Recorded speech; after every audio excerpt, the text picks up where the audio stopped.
suis le docteur Yves Psalti, sexologue clinicien et thérapeute de couple. Aujourd'hui, je vais vous parler des ligues sexuelles. Donc, je vais mettre les gens dans des cases du point de vue de leur sexualité. Donc, je les appelle sexophiles, ceux qui aiment le sexe. Ça représente environ un tiers des personnes. Les sexophobes, ceux qui n'aiment pas le sexe, un tiers des personnes. Et entre les deux, les gens qui sont au milieu, je les appelle les intermittents du sexe. Et quand je fais ceci, il y a beaucoup de psychologues qui me font des remarques en disant « Mais pourquoi vous mettez les gens dans des cases ?»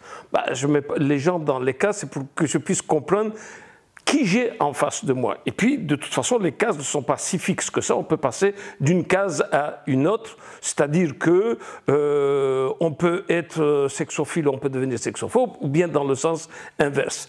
De toute façon, sexophile, ceux qui aiment le sexe, je n'ai jamais encore rencontré quelqu'un sexophile, c'est-à-dire qui fait suffisamment la sexualité, quantité, qualité, qui va le faire jusqu'à la fin de sa vie. On aura des maladies, on va prendre des médicaments, on aura la tête à autre chose, des deuils. Ce n'est pas possible d'être sexophile, de rester sexophile pendant toute une vie. Par contre, sexophobe, j'en connais beaucoup qui pendant toute une vie sont sexophobes.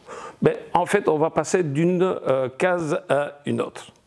Donc, pour faire plaisir maintenant à mes amis psychologues, ceux qui me faisaient des remarques sur les cases, de 3 cases, maintenant je vais passer à 5. Donc je vais passer dans les ligues de 1 à 5. Dans la première ligue, la ligue 1, c'est ceux qui aiment le sexe. Et dans la ligue 4, c'est ceux qui n'aiment pas le sexe. C'est comme le foot. Hein. Les meilleurs joueurs jouent en ligue 1 et les mauvais joueurs jouent en ligue 4. Et les gens qui sont en ligue 5, c'est qui sont dans une fédération, inscrits dans la fédération, mais qui ne jouent pas, qui ne sont même pas sur le banc et qui ne font même pas leur entraînement. Et dans la sexualité, c'est exactement la même chose. Les meilleurs, ceux qui aiment et en quantité et en qualité et pour qui la sexualité c'est un tout, ça va avec les relations, tout ça, ce sont des joueurs de Ligue 1. Et les plus mauvais, ceux qui ne font rien, la Ligue 5, c'est les asexuels. Asexuels, 1% de la population totale est asexuelle. Asexuels, ça veut dire qu'ils n'ont aucune activité sexuelle, dans ma définition.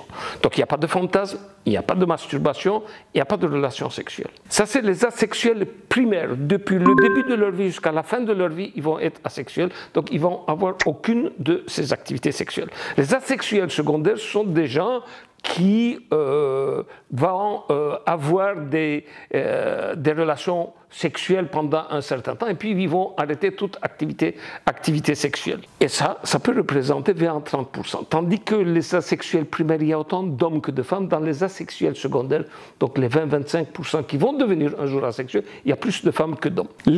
La Ligue 4, donc c'est ceux qui n'aiment pas tellement la sexualité, qui ont des phobie de la sexualité ou bien ils n'ont pas de désir sexuel, donc ils vont mettre sans arrêt leur veto pour pouvoir faire une activité sexuelle. La Ligue 1, vous avez tout compris, ce sont des gens qui aiment bien la sexualité. Et la Ligue 2 à 3, je vous laisse le choix de placer les gens que vous connaissez en Ligue 2 ou en Ligue 3. Ceci m'aide à comprendre le couple que j'ai en face de moi.